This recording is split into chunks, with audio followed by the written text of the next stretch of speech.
bahwa katanya dia coba posting, tapi kemudian dia terposting sendiri, terupload sendiri Facebook ke Instagram. Dalam konteks pemikiran Dr. Richard dan juga yang mereka tidak mengerti hukum, bahwa yang sudah disita idealnya tidak bisa dibobol.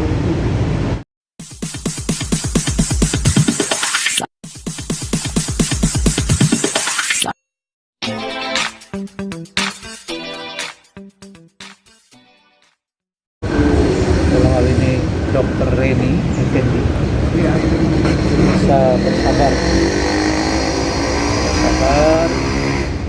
bisa menahan diri dan memahami proses hukum yang ada. Tugas saya sebagai lawyer untuk memberi pandangan-pandangan itu. Saya paham perasaan dari Dr. Reni, atau kalau dalam keseharian dipanggil dengan Dr. Hen. Saya paham perasaan beliau, bagaimana dia merasa sebagai seorang istri, suaminya ditahan. Poin pertama ya. Poin yang kedua, kedatangan saya hari ini adalah untuk membesuk Dr. Richard dan saudara Hans Pranata. Jadi di pemberitaan saya lihat yang keluar itu hanya Dr. Richard saja, padahal ada Hans Pranata. Dalam konstruksi hukum yang digambarkan oleh Dr. Richard Lee dan Hans Pranata, terlihat bahwa satu, tidak adanya unsur kesengajaan dari Dr. Richard untuk membobol, menduplikasi atau menghack Instagram yang sudah disita oleh cybercrime Polda Metro.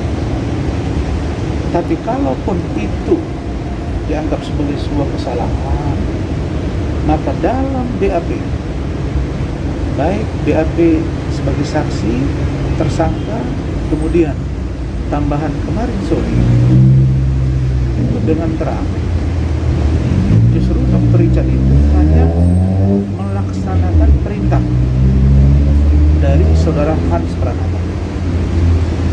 Hans Pranata ini siapa? Hans Pranata ini adalah kreator di Athena Clinic yang dipimpin oleh Dr. Richard. Jadi yang mengerti, yang memahami bisnis suite kah, no bisnis suite kah, Facebook, terupload ke Instagram dan lain-lain, itu yang mengerti itu adalah Hans Pranata, bukan Dr. Richard. Dan kalau Dr. Richard mengetahui, dia pasti tidak melakukan. Kenapa? Karena dia sudah bertelepon kepada saya. Dia bertelepon awal Agustus 2021 kemarin, bahwa katanya dia coba posting, tapi kemudian dia terposting sendiri, terupload sendiri Facebook ke Instagram. Dalam konteks pemikiran Dr. Richard dan juga yang mereka tidak mengerti hukum, bahwa yang sudah disita idealnya tidak bisa dibobol. Tapi dalam persoalan ini kita nggak mau berdebat soal itu, karena saya melihat bahwa proses ini memang harus dilalui dan kita dorong agar masuk ke proses persidangan. Dua. Yang ketiga, bahwa Dr. Richard Lee dan Hans Pranata itu tidak ditangkap, tidak diamankan. Ini pertanyaan banyak sekali masuk ke saya. Katanya ditangkap, katanya diamankan. Ini beda dengan ketika Dr. Richard dulu di Palembang. Itu memang ditangkap, tidak prosedural. Kalau ini Dr. Richard itu diberitahu, dipanggil, dan itu sudah kita koordinasikan selama 2 minggu. Dan untuk kemarin yang minta diperiksa itu justru Dr. Richard. Dia on schedule 27 karena dia akan ada acara keluarganya saja ya. Tapi karena saya kemudian pihak penyidik juga mereka sibuk sekali karena Natal dan Tahun Baru, akhirnya kita sepakati saya datang mendampingi beliau. Dan di luar juga terjadi penahanan. Jadi bukan ditangkap, bukan diangkat, tapi ditahan. Saya tanya, apa dasar penahanan? Dasar penahanannya adalah karena satu, berkas ini sudah dinyatakan lengkap. Jadi B21 tahap 1 clear. Sebelumnya sudah dikirim, ada perbaikan P19, dikirim lagi clear.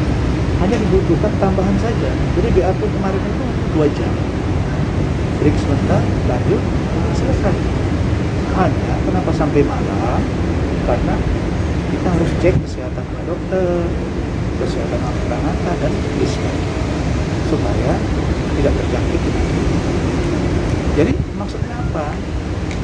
Dipanggil, datang, di BAP tambahan, kemudian segera dilimpahkan ke Kejaksaan Tinggi DKI. Untuk apa? Untuk disidangkan di Jakarta. Kenapa disidangkan di Jakarta? Karena posisi kasus ini dilihat oleh pihak kepolisian karena menyangkut undang-undang IT cyber, maka sidangnya di Jakarta.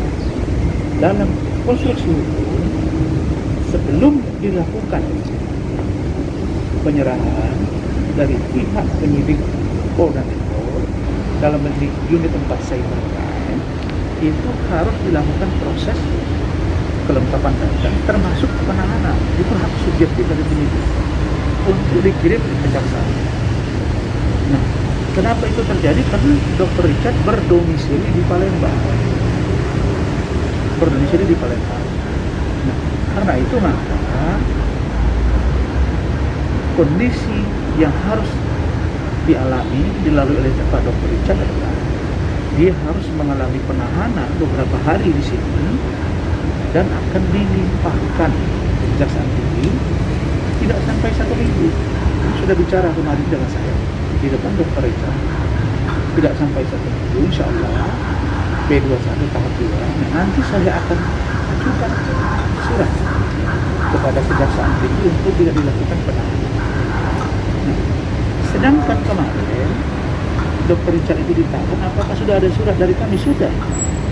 Saya sudah ajukan penangguhan penahanan terhadap Dr. Richard dan Hans Pranata. Dr. Richard dijamin oleh Ibu Reni sebagai istri dan saudara Hans Pranata dijamin oleh keluarganya. Jadi kondisi ini sebenarnya tidak ada yang serius. Hanya saja saya memahami psikologis klien saya, psikologis istri beliau. Kenapa saya ajak istrinya? Supaya dia paham. Karena kalau orang sudah panik, apalagi menghadapi penahanan, siapa sih yang mau ditahan 1 jam dulu kan? Jadi saya sebagai seorang lawyer profesional harus berusaha membawa tenang. Karena kalau saya gegabah, ini bisa mengembang kemana-mana dan akan mempersulit klien saya. Jadi saya minta teman-teman semua memahami psikologis. Misalnya ada permintaan, banyak penyidik yang telepon saya, banyak polisi-polisi yang berkeberatan dengan pernyataan Dr. Henny dengan Dr. Richard. Saya katakan bahwa itu luapan perasaan mereka. Kenapa?